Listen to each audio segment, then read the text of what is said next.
ain't see me, you Stevie. Wondering how I reach more evolutions than Evie and make it look easy. What's up, Earth's mightiest subscribers? It's your boy Ernie, the Blerd without fear. Welcome back to the channel. I've been wanting to make this video ever since I saw Sinners. The Sinners trailer first came out. The first thing that I saw a lot of people say, and even I said it too, up to a point, oh man, this looks like Bitterroot the movie. For those who don't know, Bitterroot is a Black created comic series over at Image Comics and is about a family of monster hunters called the Sangrees who do what a monster hunter's job description is. They kill monsters. And I would see how it was very easy for people to see Sinners. At least the trailer of Sinners would be like, ooh, that's what that is. Even after the movie came out, I've still seen people, say it, and there's nothing inherently wrong with anyone saying that. But I will say that if you think these two things are the same thing, there's no way you actually read Bitterroot or watched Sinners. That's just my take on it. So I figure let's talk about why these two things are considered the same thing and why they're not.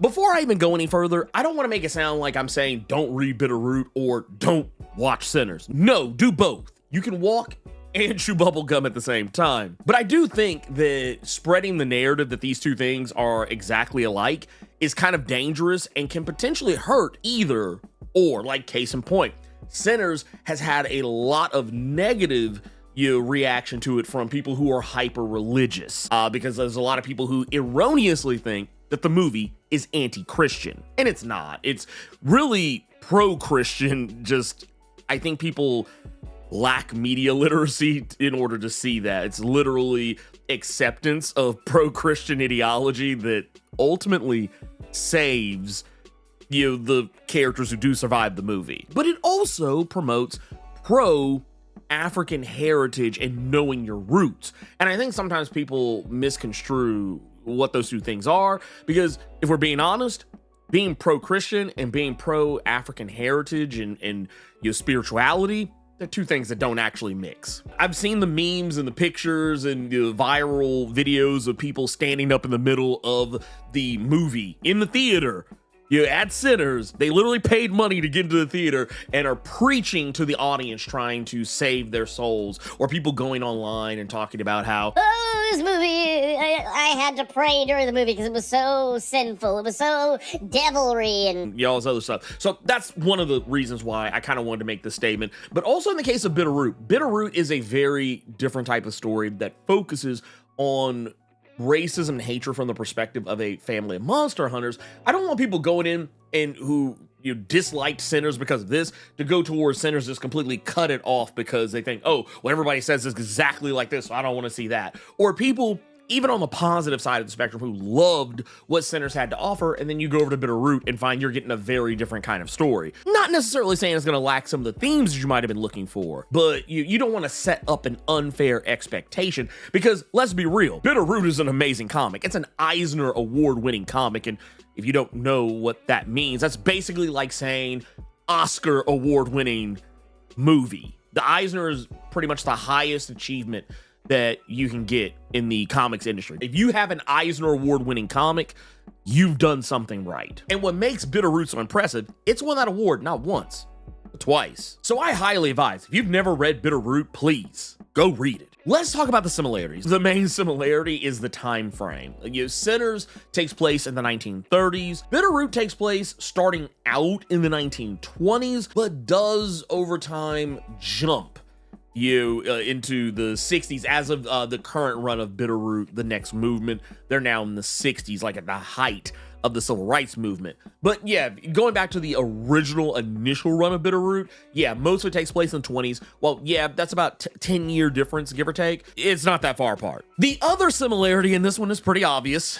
Black people. That's it. The stories both focus on a predominantly Black cast. Bitterroot really even more so. Yes, there are characters of other ethnicities and creeds in the series, but they are not main characters. The family, the Sangrees family, they are the main characters, And while yes, there's a Chinese character and her family that pop in every once in a blue moon, none of them are main characters, and honestly, I would forgive you if you didn't remember their names, because like I said, they don't pop up so much that they feel like a major presence in the way that the Asian characters in Sinners probably felt like.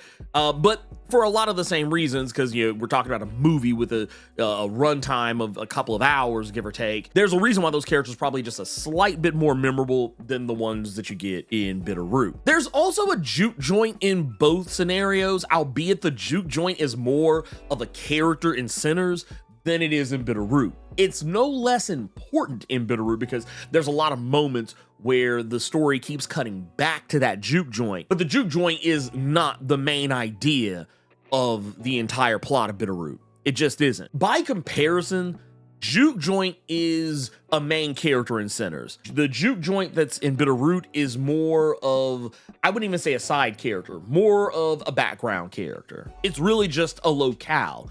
Not an unimportant one, it's just a locale. The last similarity that they have is that they both tackle very similar themes. They tackle themes of racism in both cases, themes of otherism, and you can even make a case for some of the same ideas both for and against the notion of cookout invites and culture vulturisms and things of that nature. Both of these stories tackle them, but in somewhat different ways. Whereas there's a little bit more of an inclusion in Bitterroot, where there is a white character who starts off running with the Ku Klux Klan, but we quickly discover that he's not really bought in with the Ku Klux Klan. And while he doesn't necessarily become a part of the Quotey Fingers family like right away, he does become an ally of the family and changes his ways, turns himself around, and completely puts himself into the fight against the monsters of Bitterroot, no differently than the Sangerier family would do themselves. And these are monsters wholly built on racism. This is basically a commentary on that so-called white allyship that white people love to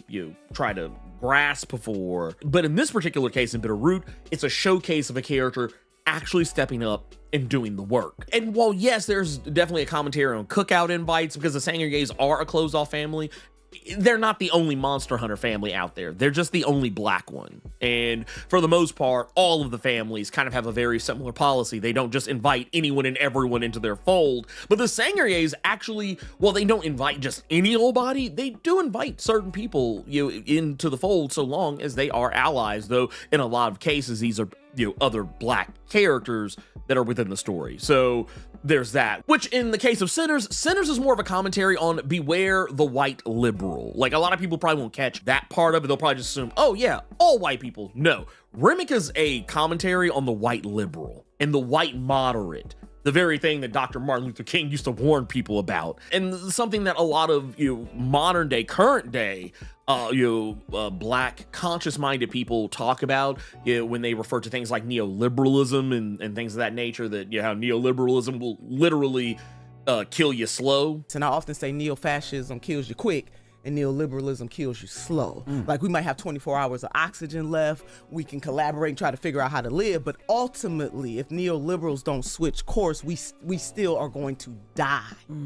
And that is the problem with America right now. That's kind of what Remick is a commentary for, in a lot of ways, just because, while yes, he is the bad guy, and while yes, he does dislike the idea of slavery, what he offers is just another form of slavery, and he is also trying to co-opt black stories and black music and things of that nature for his own purposes. That's what Sinners is about. It's still themes. They're very different themes, by and large, at least in some aspects, but that's pretty much where the similarities begin and end. This is one, I don't want to put this in similarities or in differences, because honestly, you can kind of split the difference on these. So I'll just get this one out of the way. It's the locale. The majority of the story takes place in 1920s Harlem, in Bitterroot. And with Sinners, the story takes place in Clarksdale, Mississippi, like an hour and a half from where I live, deep south. While yes, there are a couple of characters in Bitterroot who are in the south for a little bit, their stories are based about them getting away from that area and getting back to where the rest of the main characters are. So I would say that's almost kind of like, you can split the difference on that one, honestly, if you really just want to. Now let's talk about the differences.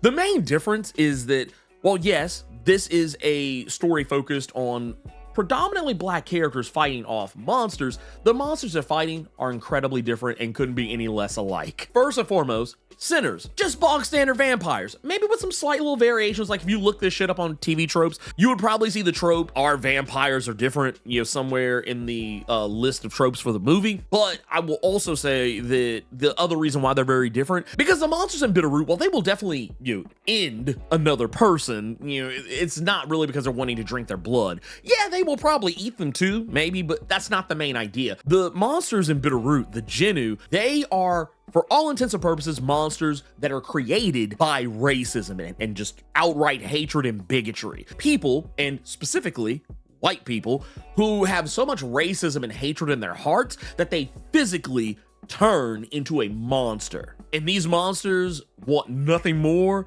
than to attack the thing that these white people hate. And wouldn't you know who won the pony?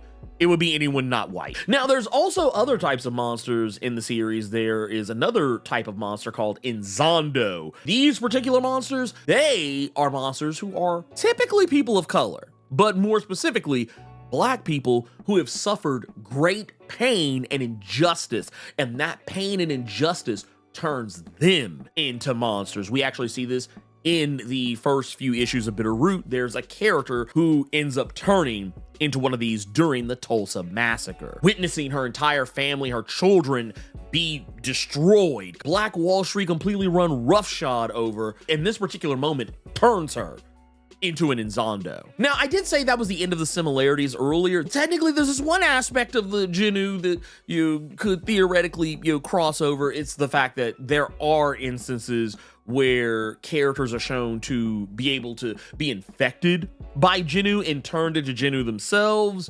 Sort of. It's kind of a weird thing that pops up at least once or twice, maybe a couple of times in the series, but it's not really the same thing. It's a bug, not a feature of the story. Now, the next thing is that, well, yes, there are themes of family in both movies. You have the Smokestack twins in Sinners. You have the Sangeriers in Bitterroot. It's not really the same thing, because the main reasoning behind that is, while yes, the Smokestack twins, they are very skilled in fighting, Smoke probably more so than anybody else. It's not to say they both don't have military training, because it's heavily implied they both served, but Smoke was the one that was most affected by his serving in the military, and he clearly has military training. He showcases it at various points in the movie, but he doesn't have monster hunting training. Like, no character in this entire movie, with the exception of Annie, played by Wumi Masaku, none of these characters have any idea whatsoever they are fighting against. Like,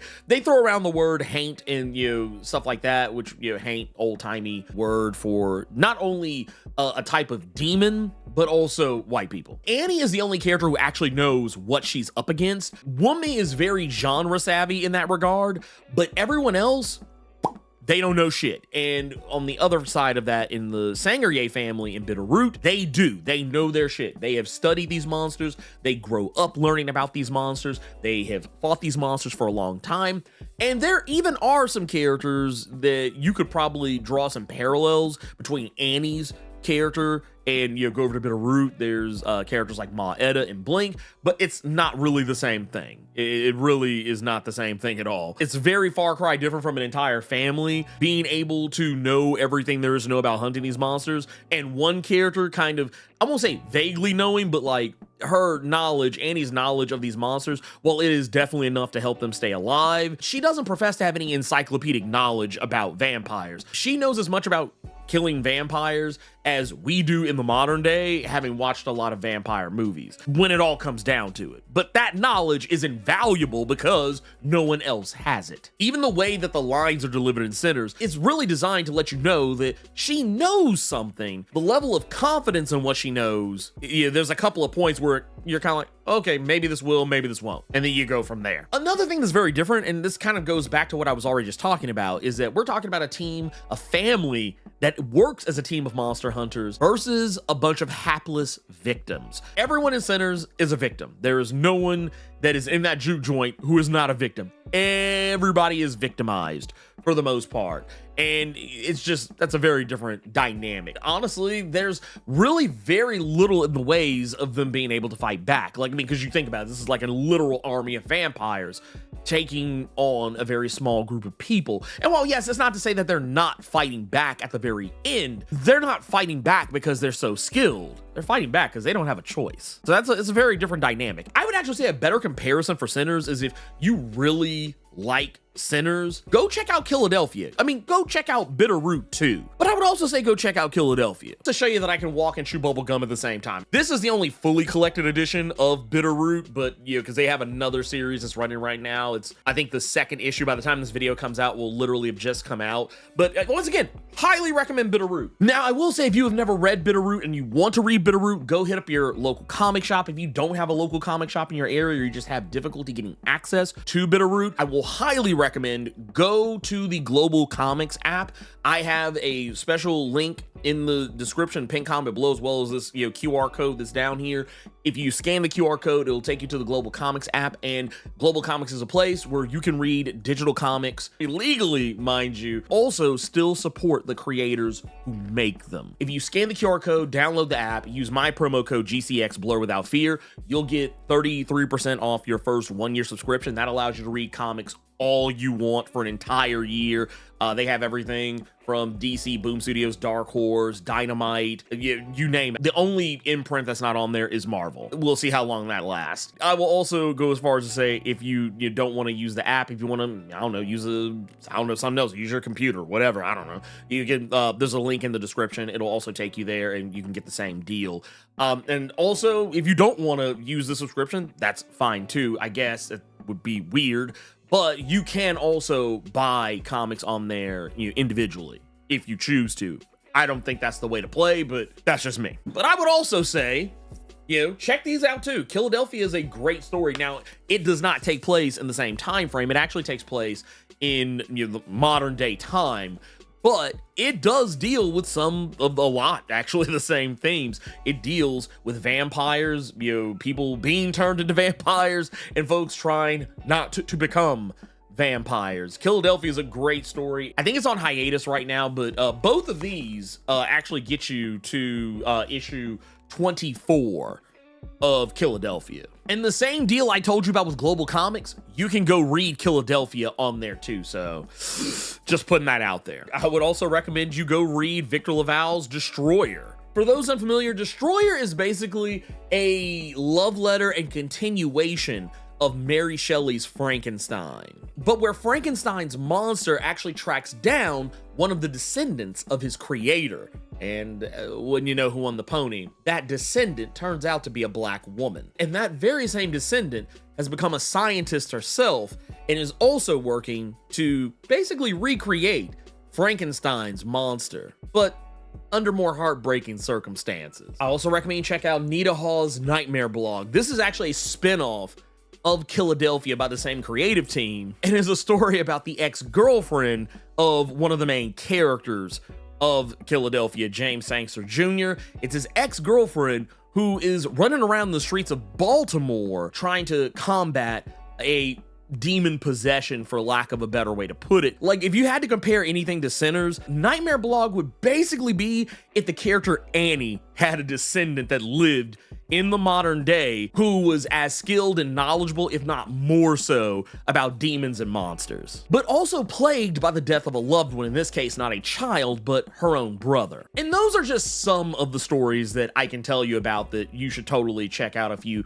would like to see something that is in a similar vein as Sinners. They're all great stories and can all easily be picked up and found either in your local comic shop or on the Global Comics app. Once again, it's not to say that the people who are wanting to, you know, recommend you read Bitterroot because you liked Sinners, it's not to say they're wrong. No, I think, yeah, if you like Sinners, you should totally go read Bitterroot. I think you should also go read Philadelphia. I think we are in a situation where we should be walking and chewing bubblegum. We should be enjoying all these things, but we should also be careful not to wrongly mislabel these things for other people, so that way we don't turn off or set up too high of an expectation for the people that we're recommending these things to. Because trust me, I think all of you can empathize with someone telling you how great something is or was, how much like something another thing was, and you go check it out and you're like, I don't see it. So there you go. Take that information and do what you will.